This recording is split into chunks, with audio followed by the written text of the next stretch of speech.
Only days after saying there are a lot more shoes to drop in the probe of President Trump's connection to Russia, Rhino of Rhinos, Senator John McCain from Arizona, lit into GOP colleague Senator Rand Paul from Kentucky on the Senate floor, accusing him of working for Vladimir Putin. Speaking from the Senate floor in support of the nation of Montenegro's request to join the North Atlantic Treaty Organization, McCain, attempting to preempt objections, addressed those who might oppose the measure.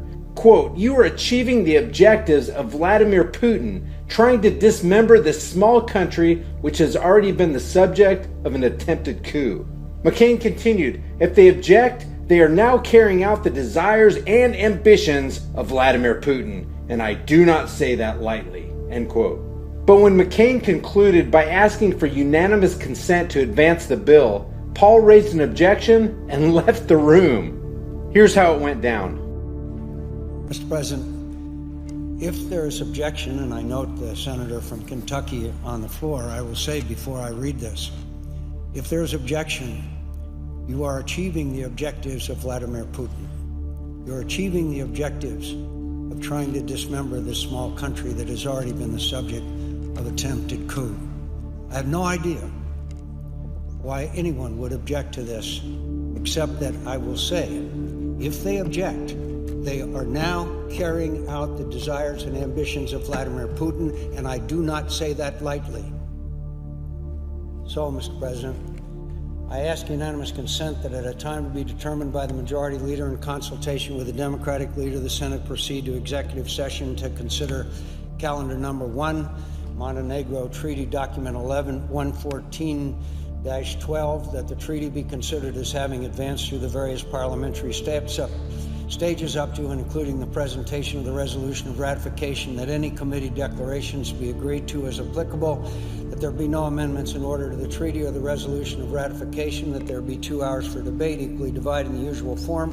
Upon the use of yielding back of time, the Senate proceed to vote on the resolution, that any statements be printed in the record as if read, that if the resolution of ratification is agreed to, the motion to reconsider be considered made and laid upon the table, that the President be immediately notified of the Senate's action, that if the resolution is not agreed to, the treaty will be returned to the calendar, and that there be no motions or point of order in order, then a motion to reconsider, and then the Senate then resume legislative session. Is there President? Is Senator from Kentucky? I object. Objection is heard. Mr. President, I note the senator from Kentucky leaving the floor without justification or any rationale for the action that he has just taken. That is really remarkable. That a senator blocking a treaty that is supported by the overwhelming number, perhaps 98 at least, of his colleagues, would come to the floor and object and walk away. And walk away.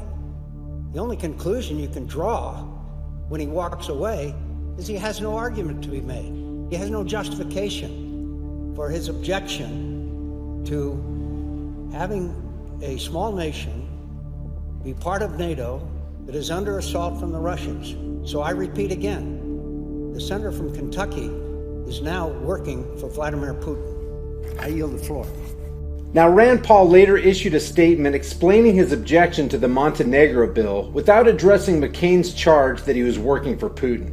He said, quote, "Currently, the United States has troops in dozens of countries and is actively fighting in Iraq, Syria, Libya, and Yemen, with the occasional drone strike in Pakistan. In addition," he said, "the United States is pledged to defend 28 countries in NATO. It is unwise to expand the monetary and military obligations of the United States given the burden of our $20 trillion debt." Leave your thoughts about John McCain for the world to see in the comments section below.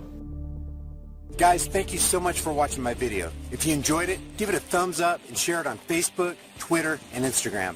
If you want to see more videos like this, click that big red subscribe button down there, and as soon as I upload a video, you'll be one of the first to see it. If you want to support this channel, pick up one of these hard-hitting, conversation-starting shirts. You'll find the link in the description below, along with a plethora of other hard-hitting, high-impact designs. Remember, guys, the price of freedom is eternal vigilance, and indifference to this notion is the means by which the people will secure their own oppression. Let's stop securing our own oppression, and let's start today. I'll see you guys in the next video.